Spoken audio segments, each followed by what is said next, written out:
Anne Robinson has your thoughts on the box now on BBC One in Points of View.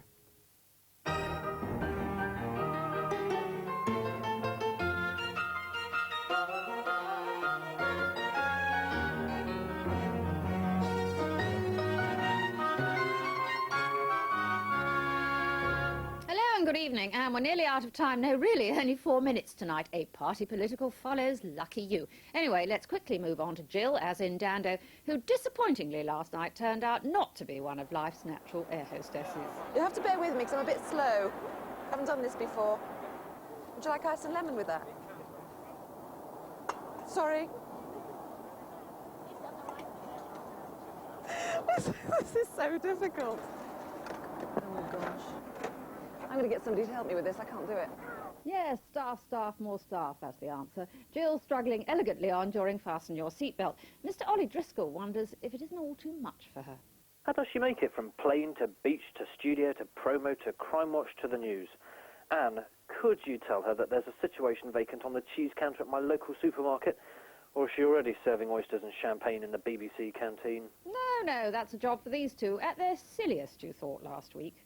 I'm now onto a wine that you will die for. I promise you, it's what everybody really, really wants. It's honeycomb. It's hot buttered toast with the butter dripping through it. It's a sort of Pamela Anderson of a wine, carrying all before it. I can't tell you how glorious it is, but have another sniff before you get carried away. A mumbo-jumbo diatribe of rubbish.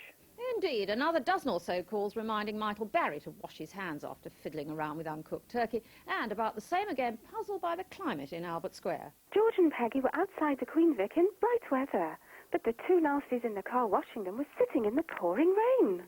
Things are not always what they seem. This, for example, was Friday night with Angus and Ian and Claire and Martin and Neil. Repellent manufacturer is the right answer. Well, didn't say manufacturer, he said factory.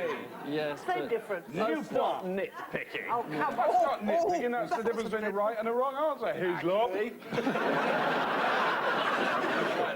Babies for it. Yeah, we're keeping them, mate. Except as a whole host of indignant viewers rang and emailed to protest. The news was old, the guest recorded last May, and... What's the point of repeating a topical news quiz? Well, none, actually, unless you dress it up, bill it as the lowest-scoring programme of the run, which this one apparently was, and then you've got an excuse. Sorries all round for not letting you know it was a repeat. Just time for a quick look at Bill Weeks, a retired lecturer in food and agriculture. In a room with two views, he argued the merits of vegetarianism with Juliet Galatly of Viva. I suggest feminists grip the sofa or find a cushion to bite on.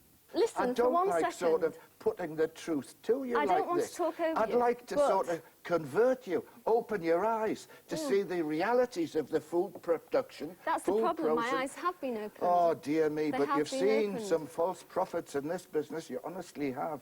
What self-restraint Miss Galatly showed. Many others would have simply left the room in disgust.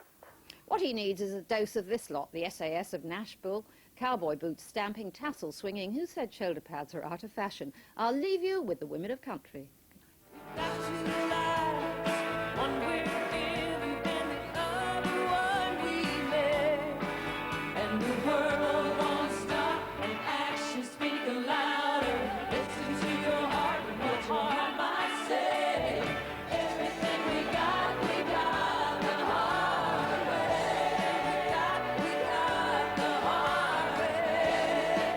If you have a comment, you'll have to write quickly or guess the phone, fax and email number. No time left.